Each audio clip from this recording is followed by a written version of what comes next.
इस वीडियो में हम लोग चर्चा करने जा रहे हैं गुप्त साम्राज्य के बारे में, चूँकि गुप्त काल को प्राचीन भारतीय इतिहास में विशेष रूप से स्वर्ण युग के रूप में कहा जाता है। तो आइए हम बिना समय गंवाते हुए शुरुआत करते हैं कि गुप्त काल को स्वर्ण युग के रूप में किस लिए जाना जाता है, उसकी जो साम्राज्य है वह किस प्रकार से बनी थी और वह किस कंडीशन से गुप्त साम्राज्य जो है वह एक प्राचीन भारतीय इतिहास में एक अहम अपना योगदान प्रस्तुत करता है।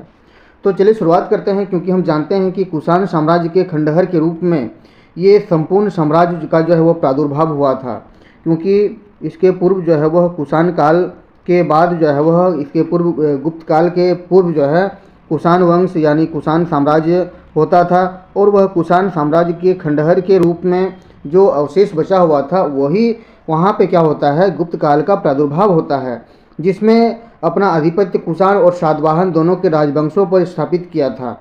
यह गुप्त साम्राज्य रहा था, यानी कि कुषाण और सातवाहन दोनों के राज्य क्षेत्र पर स्थापित किया गया था। क्योंकि आप यह जानते हैं कि इतिहास जो है, चूँकि इतिहास के जितने भी भाग है वह किसी न किसी शासक का कह सकते हैं और वह किसी न किसी राजा का कह सकते हैं, वह उसके अवशेष के भाग में ही वह एक नया अध्याय को वह जोड़ने की प्रयास करती है। तो ठीक उसी प्रकार से गुप्त साम्राज्य भी विशेष रूप से कह सकते हैं कुषाण साम्राज्य और सातवाहन साम्राज्य का, कुषाण और सातवाहन साम्राज्य का जो एक क्षेत्र था उसी क्षेत्र में, राज्य क्षेत्र में ही स्थापित किया गया था, जिसे हम विशेष रूप से क्या कहते हैं, गुप्त काल कहते हैं, यानी कि गुप्त साम्राज्य कहते हैं। इसकी स्थापना जो है वह विशेष रूप से क्या किया गया था, यह उत्तर भारत का क्षेत्र है। जैसे हम यहाँ आपको भारत का मानचित्र दिखा पा रहे हैं, तो ये उत्तर भारत के क्षेत्र में जो है वह इसका प्रादुर्भाव हुआ था, और यह जो समय काल जो है वह 320 से लेकर के 455 ईस्वी तक जो है वह राजनीतिक इतिहास के रूप में सूत्र में बंधा रहा, क्योंकि जो है वह एक लंबा टाइम काल है। यहाँ पे जैसे चर्चा किया गया है 275 से 550 है, लेकिन यहाँ पे चर्चा ये होना चाहिए कि 275 तो है वो तो कहीं ना कहीं कुषाण का और सातवाहन का भी कुछ अंश उसमें प्रादुर्भाव या उसमें अंश देखने मिलते हैं, समाहित थे। यानी कि हम देखते हैं कि श्रीगुप्त का जो स्थापना हुआ था, यानी कि गुप्त वंश के संस्थापक कौन थे, वह थे श्रीगुप्त, और उनकी जो राजधानी थी वह क्या थी, पाटलिपुत्र थी। और इसको जो है वो भारतीय इतिहास में एक स्वर्ण युग के रूप में, यानी कि गोल्डन इरा के रूप में उसको जाना जाता है। थोड़ा सा यदि हम चर्चा करेंगे इस विषय में कि श्रीगुप्त जो है वह 240 से लेकर के 280 ईस्वी के बीच में जो है वह इसकी प्रादुर्भाव होती है, यानी कि उसकी काल होती है। और इस बीच में जो आप देख पाएंगे प्रभावती गुप्ता के पुणे स्थित ताम्रपत्र अभिलेख में जो है वह श्रीगुप्त का उल्लेख गुप्त वंश के आदिराज के रूप में किया गया है। यहाँ एक आपको चर्चा मिल रहा है, वह आदिराज, यानी कि आदिराज जो है वह क्या है, वह आदिराज के रूप में किया गया है गुप्त वंश का, ठीक है, गुप्त वंश का। तो इस तरह से इसको कहाँ से हमको प्राप्त होता है, ताम्रपत्र जो हम लोग का अभिलेख है, वह अभिलेख में जो हम लोग को प्राप्त होता है, कहाँ पे प्राप्त होता है, ये जो है वह ताम्रपत्र अभिलेख श्रीगुप्त का उल्लेख प्राप्त होता है, और इसी से जो है वह आदिराज के रूप में इसकी प्राप्त हुई है। और यह जो क्षेत्र जो है वह पुणे में जो है वह स्थित वह क्षेत्र है ताम्रपत्र अभिलेख, इस क्षेत्र से हमको आदिराज के बारे में चर्चा किया गया है। और इस लेखों में इसका गोत्र जो है वह धारण बताया गया है, गोत्र जो है वह क्या बताया गया है, गोत्र जो है वह उनका धारण गोत्र है। तो इसका शासन जो है वह 280 के आसपास जो है वह कहा जाता है। इस तरह से श्रीगुप्त जो है वह क्या किए थे, श्रीगुप्त ने जो है वह महाराज की उपाधि धारण की थी। श्रीगुप्त जो है वह आप महोदय इसको देख रहे हैं, यह क्या है, इन्होंने गुप्त वंश की स्थापना करा था, और उन्होंने जो है वह महाराज की उपाधि भी धारण की थी, महाराज की उपाधि भी धारण की थी। और इत्सिंग के द्वारा, यानी कि विदेशी यात्री जो इत्सिंग भारत में आए थे, उनके अनुसार श्रीगुप्त ने मगध में एक बड़ा मंदिर का निर्माण कराया था, और उस मंदिर के लिए जो 24 गांव को जो है उन्होंने दान दिया गया था, यानी कि 24 गांव को जो है वह दान देने की बात कही गई है, जिसमें महाराज की उपाधि उसको प्राप्त हुई थी। और इत्सिंग के अनुसार ये बोलते हैं कि श्रीगुप्त ने मगध में एक मंदिर का निर्माण कराया था, तथा मंदिर के लिए जो है 24 गांव जो है उन्होंने दान दे दिया था, ठीक है। उसके समय काल में जो आप देखते हैं कि कला, साहित्य और विज्ञान का उत्कर्ष का काल कह सकते हैं, यानी कि उसके शासन काल में कला में बेहतर कह सकते हैं कि विकास हुआ है, साहित्य में भी विकास हुआ है, और साथ ही विज्ञान के क्षेत्र में भी उनकी योगदान हम उसको कह सकते हैं। इसके बाद जो है वो श्रीगुप्त के बाद जो है वह क्या आता है, घटोत्कच आते हैं। यानी कि घटोत्कच गुप्त जो है वह नाम बोलते हैं। इसका जो शासनकाल है 280 से लेकर के 319 ईस्वी तक जो है वो इसकी समयकाल बोला जाता है, जिसकी घटोत्कच के बारे में। तो इस तरह से जो है वो लगभग श्रीगुप्त ने घटोत्कच को अपना उत्तराधिकारी बनाया था, यानी कि गुप्त वंश का जो है वो श्रीगुप्त उत्तराधिकारी मतलब संस्थापक बना था। लेकिन उसके बाद जो है वह कौन बना था? घटोत्कच बना था, घटोत्कच बना था इसका उत्तराधिकारी, जिसका समय काल जो है 280 से लेकर के 319 ईस्वी तक जो है उसको माना जाता है। और उन्होंने भी जो है घटोत्कच ने भी जो है वह महाराज की जो उपाधि धारण की थी। और इस प्रकार जो है वह बोलते हैं कि पूना में जो है वह घटोत्कच को गुप्त वंश का प्रथम शासक बताया गया है। यानी कि ताम्रपत्र अभिलेख जो चर्चा किया गया है उसमें भी घटोत्कच को जो है वह गुप्त वंश का प्रथम शासक के रूप में बताया गया है। अब हम चर्चा करते हैं कि गुप्त वंश के जो शासक है वह राजवंश है। यहाँ पे हम चर्चा कर रहे हैं कि श्रीगुप्त जो है वह 275 से लेकर के 300 ईस्वी तक जो है वह हुआ था। तो इसमें जो है वह समयकाल जो है वह क्या है, इस बीच में उन्होंने महाराज की उपाधि भी धारण की थी। यहाँ आप देख रहे हैं उसका उत्तराधिकारी जो बना, जो श्रीगुप्त का जो पुत्र है वह घटोत्कच है। उन्होंने जो है वह 300 से लेकर के 319 तक जो है वह चर्चा किया गया है। विभिन्न प्रकार के लेखों में एनसीईआरटी डाटा के अनुसार 280 से लेकर के 319 तक भी जो है वह इसका डाटा बोला जाता है। तो इस तरह से इसके बाद चंद्रगुप्त प्रथम जो है वह क्या है, वह 319 से लेकर के 335 तक जो इसकी शासनकाल बताई जाती है। और इसकी जो वास्तविक संस्थापक जो है वह चंद्रगुप्त प्रथम को माना जाता है। साथ ही गुप्त वंश का प्रथम और यानी कि पहला जो प्रथित शासक के रूप में माना जाता है। उसको उपाधि जो है वह इसके पहले जो है महाराज की उपाधि धारण किए थे श्रीगुप्त और घटोत्कच ने, लेकिन चंद्रगुप्त प्रथम ने जो है वह महाधिराज की उपाधि धारण की थी। यानी कि घटोत्कच जो है चंद्रगुप्त प्रथम जो वो ऐसे प्रथित शासक बने थे जो श्रीगुप्त और घटोत्कच ने महाराज की उपाधि धारण की थी, परंतु इन्होंने जो है वह क्या किया था, महाधिराज की उपाधि धारण की थी। और वही चंद्रगुप्त प्रथम ने महाधिराज की धारण की थी, जो एक बहुत प्रसिद्ध उपाधि के रूप में उसको मनोनीत किया जाता है। इस तरह से चंद्रगुप्त जो प्रथम रहे हैं, चंद्रगुप्त प्रथम क्या करते हैं, राजकुमारी जी लिच्छवी वंश की जो राजकुमारी देवी थी उससे वह विवाह किए थे। यानी कि आप यहाँ पे देख पा रहे हैं चंद्रगुप्त प्रथम ने जो है वह लिच्छवी वंश की राजकुमारी से जो है वह विवाह किए थे। और गुप्त वंश में सर्वप्रथम चंद्रगुप्त प्रथम ने रजत यानी कि चांदी की जो है वह हम लोग देख रहे हैं सिल्वर की सिक्के को जो है उन्होंने मुद्रा के रूप में उनका प्रचलन किया था, मुद्रा के रूप में उसको प्रचलन कराया था, यानी कि उसका प्रारंभ कराया था। इस तरह से चंद्रगुप्त प्रथम जो है वह शासक हुआ, क्योंकि 319 से लेकर के 320 के बीच में उनका राज्यारोहण होता है। यानी कि राज्य में वह क्या करते हैं, राज्यारोहण करते हैं। तो इस तरह से जो है वह उनका राज्यारोहण की स्मृति जो है वह उसको क्या बोलते हैं, गुप्त संवत बोलते हैं, गुप्त संवत के रूप में बोला जाता है। जो उनका राज्यारोहण होता है उनको जो है वह 319 से लेकर के 320 के बीच में राज्यारोहण होता है। और ये राज्यारोहण जो है हमको क्या बोलते हैं, वह उनकी राज्यारोहण को हम गुप्त संवत के रूप में बोलते हैं। एक थोड़ा सा जो इम्पोर्टेंट जानकारी है वो साझा करते हैं कि गुप्त शासक की जो प्रमुख उपाधियां हैं, जैसे हमने चर्चा किया कि श्रीगुप्त का, ठीक है, श्रीगुप्त का जो है वह उपाधि धारण किया गया है महाराज का, यानी कि आदिराज का। घटोत्कच का जो है वह उनका पुत्र था श्रीगुप्त का, उन्होंने भी जो है महाराज की स्थापना यानी कि महाराज की उपाधि धारण की।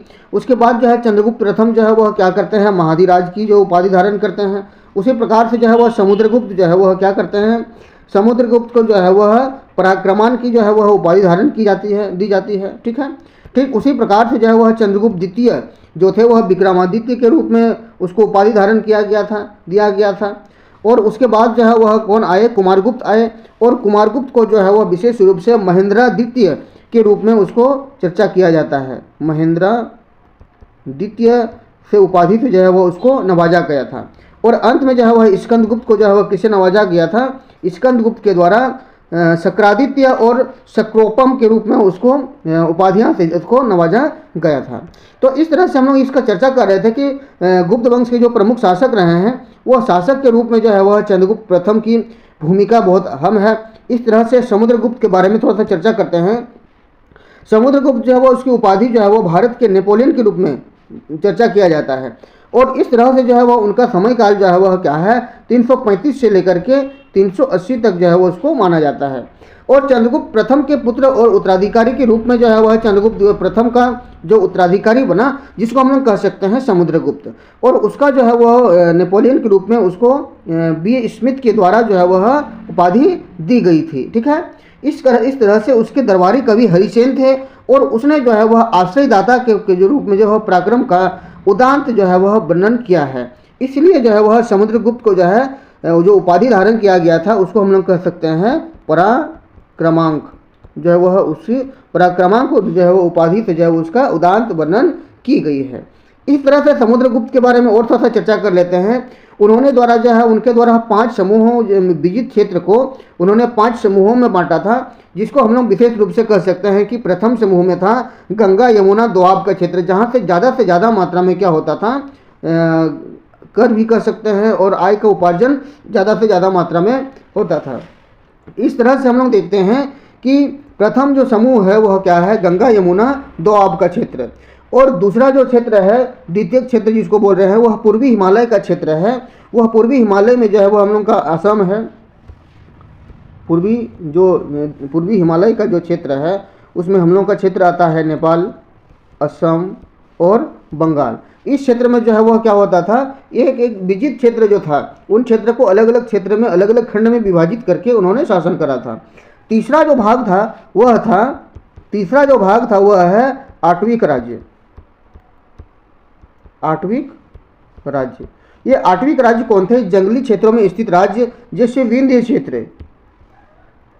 क्षेत्र। तो इस तरह से जो है वह चतुर्थ जो भाग बांटा गया था, वह चतुर्थ भाग में हम कह सकते हैं वह था पूर्वी दक्कन का क्षेत्र। और पूर्वी दक्कन के क्षेत्र में दक्षिण भारत के 12 शासक थे। उस समय 12 शासक थे और वह शासक जो है वह पराजित कर जो है वह छोड़ दिया गया था। यानी कि इस प्रकार से मतलब संपूर्ण भारत में जो दक्कन का जो क्षेत्र था उसमें क्या था, 12 वैसे क्षेत्र थे, 12 वैसे शासक थे, उनको उन्होंने हरा दिया था और हरा करके उस क्षेत्र में वही शासन करते थे, लेकिन केंद्रीय सत्ता मतलब समुद्रगुप्त पे ही होती थी। जो इस तरह से जो है वह चतुर्थ समुदाय में बांटा था, यानी चतुर्थ भाग में। 5वां भाग में जो बांटा था वो हम लोग देखते हैं। 5वां भाग है वह है शकों और कुषाणों के नाम से बांटा गया था। ये शक और कुषाण के रूप में बांटा गया था, और जिसमें जो है वह अफगानिस्तान में राज करते थे। ऐसा कहा भी जाता था कि समुद्रगुप्त ने उसे हरा करके जो है वह सुदूर देशों के शासकों को अपने अधीन कर लिया था, क्योंकि ये सारे जो क्षेत्र देख रहे हैं ये अफगानिस्तान वाला क्षेत्र में भी वह कह सकते हैं कि राज करते थे। ये संपूर्ण क्षेत्र में उसका आधिपत्य होता था। तो इस तरह से हमने चर्चा किया था कि समुद्रगुप्त के बारे में, कि समुद्रगुप्त ने जो है वह 5 प्रकार के खंड में विभाजित करके संपूर्ण भारत को उन्होंने विजित करने की कोशिश किए थे और संपूर्ण क्षेत्र में उन्होंने शासन किया था। तो इस तरह से हम देख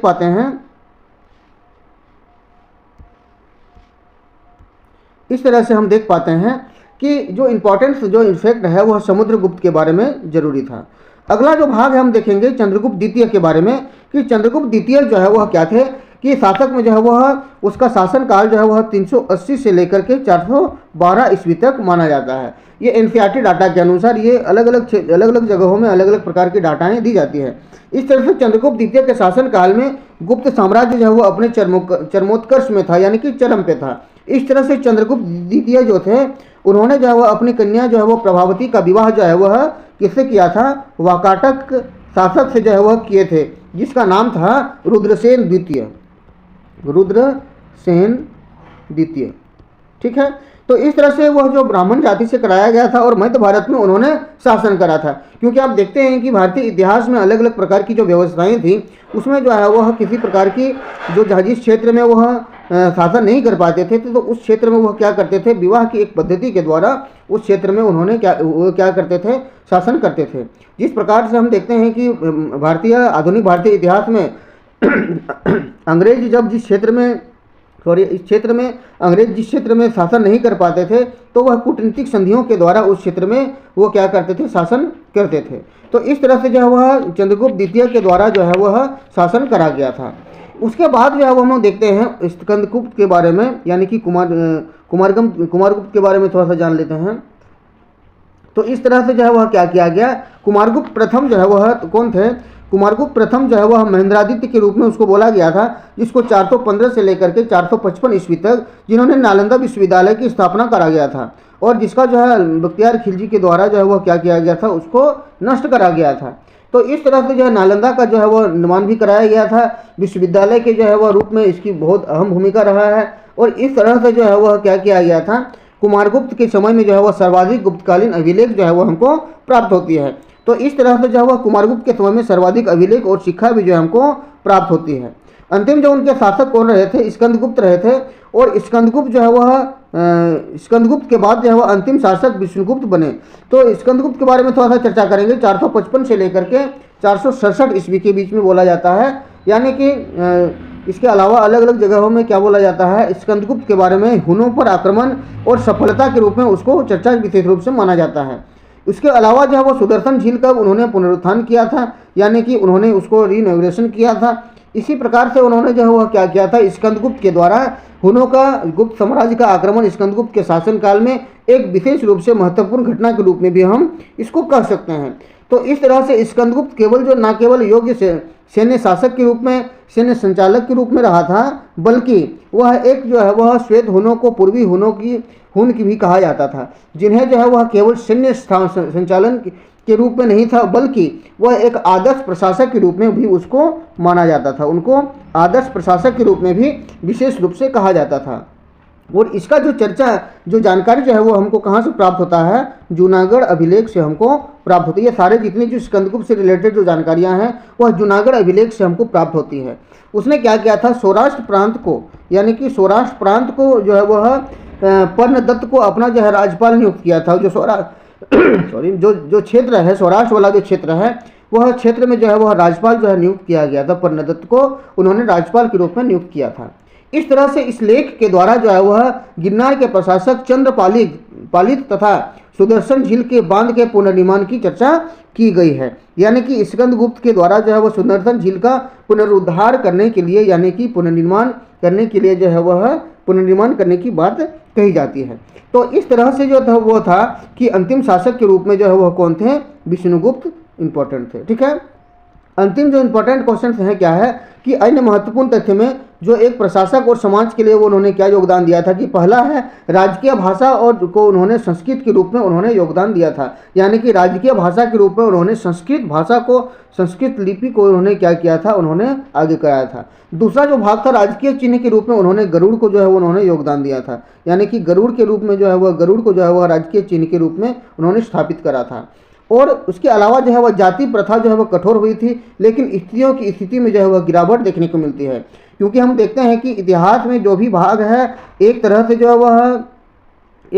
है वह महिलाओं की स्थिति एकाएक बढ़ती है। तो कोई सभ्यता, कोई समाज में जो है वह कोई भी प्राचीन भारतीय इतिहास, मध्यकालीन भारतीय इतिहास या आधुनिक भारतीय इतिहास में महिलाओं की स्थिति में जो है वह दिन ब दिन गिरावट या कह सकते हैं कि विकास के क्रम को प्रदर्शित की जाती है। अब हम चर्चा करते हैं कि जो उनकी आर्थिक स्थिति होती थी, यानी कि अर्थव्यवस्था होती थी, वह सिक्के किस प्रकार से होते थे। यानी कि सोने की सिक्के होती थी और दिनार जो है वह सर्वाधिक जो है वह जारी किया गया था। चांदी के सिक्के जो है रुपये जो है वो उपयोग में जाता था। उसके अलावा प्रमुख जो है वो उद्योग जो है वस्त्र उद्योग के रूप में उनकी उपयोगिता थी। प्रमुख बंदरगाह जो है वह ताम्रलिपि होते थे, क्योंकि हम देखते हैं कि विभिन्न प्रकार की जो अभिलेख है ताम्रलेख के रूप में देखने को मिलता है। जो उनका जो बंदरगाह रहा है वह क्या है, पूर्व में भड़ोच और ताम्रलिपि जो है वह लिप्ति जो बंदरगाह जो है वह होती थी पूर्व में, और भड़ोच जो है वह पश्चिम में उनकी प्रमुख बंदरगाह होती थी। अब हम चर्चा करते हैं कि उसकी निर्माण मतलब उनके समय में आर्ट एंड आर्किटेक्चर में किस प्रकार से योगदान रहा है, तो इसको हम लोग चर्चा करते हैं। मंदिर के रूप में कला का जो जन्म हुआ था, नागर शैली की शुरुआत जो है वह गुप्त काल में ही करी गई थी। और उसके अलावा जो प्रथम मंदिर के रूप में देवगढ़ का जो है वह दशावतार मंदिर जो है वह झांसी में मौजूद है। भीतरगांव का मंदिर जो है वह कानपुर इसमें स्थित है, और भुमरा का जो शिव मंदिर जो है वह स्थित है। तो इस तरह से जो है वह प्रमुख मंदिर के रूप में देवगढ़ का दशावतार मंदिर जो है वह भीतरगांव का मंदिर कानपुर में, और भीमरा का जो शिव मंदिर विशेष रूप से उल्लेखनीय योगदान प्रस्तुत करता है। इस तरह से जो अजंता की गुफाओं जो है गुफा संख्या 16 से लेकर के 16, 17 और 19 का जो है वह उल्लेख जो है वह अजंता की गुफाओं में चर्चा किया गया है, और बाघ की गुफाओं के बारे में भी चर्चा किया गया अजंता की गुफाओं में। इस तरह से जो है नालंदा विश्वविद्यालय जो है वह बिहार में रहा है। इनके जो है इसके समय में आर्ट एंड आर्किटेक्चर के रूप में विशेष रूप से इसका अहम और महत्वपूर्ण योगदान हमको देखने को मिलती है। जो विशेष रूप से क्या किया जाता है, बौद्ध शिक्षा का एक महान केंद्र होता था, जहाँ पे विश्व के अलग अलग देशों के लोग जो है, स्टूडेंट्स जो है वो आकर के, स्कॉलर आकर के यहाँ पे रिसर्च का काम किया करते थे, पढ़ाई का काम किया करते थे। इस तरह से जो है वह अंत में हम लोग देखेंगे कि उनकी जो प्रमुख ऐतिहासिक बिंदु क्या है जो गुप्त काल की। तो पहला है वह आर्यभट्ट यानी कि गणितज्ञ थे और एक खगोल शास्त्री भी थे जो इस समय काल में रहे हैं। बराहमिहिर जो है वो भी एक खगोल शास्त्री थे, उन्होंने भी जो है वो इस गुप्त काल में योगदान दिया है। इसके अलावा जो मेडिकल साइंस में जो है वो सुश्रुत के रूप में शल्य चिकित्सा और धन्वंतरी चिकित्सक के रूप में भी जो है वह इसमें सुश्रुत संहिता के बारे में चर्चा हमको देखने को मिलता है। इसके अलावा जो है महाभारत और रामायण का अंतिम रूप में संकलन भी जो है वह इस काल में किया गया है, ऐसा माना जाता है। इसके अलावा जो है पुराणों की रचना भी जो है वह इसी काल में किया गया है, यानी कि गुप्त काल को एक चीज़ के लिए यानी कि सोना के लिए यानी कि शासन के लिए ही नहीं बल्कि अलग अलग प्रकार की साहित्यिक चीज़ों के लिए भी इसको एक अहम योगदान दिया जाता है, यानी कि पुराणों की रचना भी जो है इस काल में की गई थी। यह भी एक बहुत महत्वपूर्ण भाग है। इस तरह से अंतिम जो इम्पोर्टेंट पॉइंट है वह क्या है, गुप्त काल का जो है पतन किस प्रकार से हुआ, क्योंकि हुनों के साथ जो है वह उनका अमूमन जो है युद्ध होते रहता था। शक और हुन से इस प्रकार से इसके जो है वह हुनों का आक्रमण और कमज़ोर उत्तराधिकारी धीरे धीरे जो है वह जो शासक श्रीगुप्त के द्वारा जो स्थापना किया गया था वह धीरे धीरे जो है वह विष्णुगुप्त के द्वारा वह क्या गया, वह समाप्त हो गया। अंतिम शासक के रूप में वह बने क्योंकि वह अंतिम उत्तराधिकारी रहे थे। और इस प्रकार से सामंतों का उदय होता है और अंत में क्या होता है, गुप्त वंश का पतन हो जाता है। तो ये था हम लोग का आज के सेशन में हम लोग चर्चा करने की कोशिश किए थे कि गुप्त काल के बारे में, गुप्त काल को स्वर्ण युग क्यों बोला जाता है, और यदि स्वर्ण युग बोला जाता था तो क्यों, उसके बारे में समाज की स्थिति किस प्रकार से थी, उनकी जो अर्थव्यवस्था किस प्रकार से थी। तो ये सारे चीज़ों के बारे में यहाँ पे चर्चा किया गया है। तो हमने आज के इस वीडियो में विस्तार पूर्वक यह जानने की कोशिश किए थे कि स्वर्ण युग जो गुप्त काल को बोला जाता था क्यों बोला जाता था, उनके संस्थापक क्या रहे हैं, कौन कौन रहे हैं, और उनके समय काल में किन किन प्रकार की स्थापना करा गया था, उनके समय में किन किन प्रकार की अर्थव्यवस्था के बारे में कार्य किया गया था, कला और वास्तुकला के क्षेत्र में किन किन चीज़ों के बारे में चर्चा किया गया था। तो ये था आज का सेशन। मिलते हैं अगले सेशन में एक नए टॉपिक के साथ, नई जानकारी के साथ। तब तक के लिए धन्यवाद।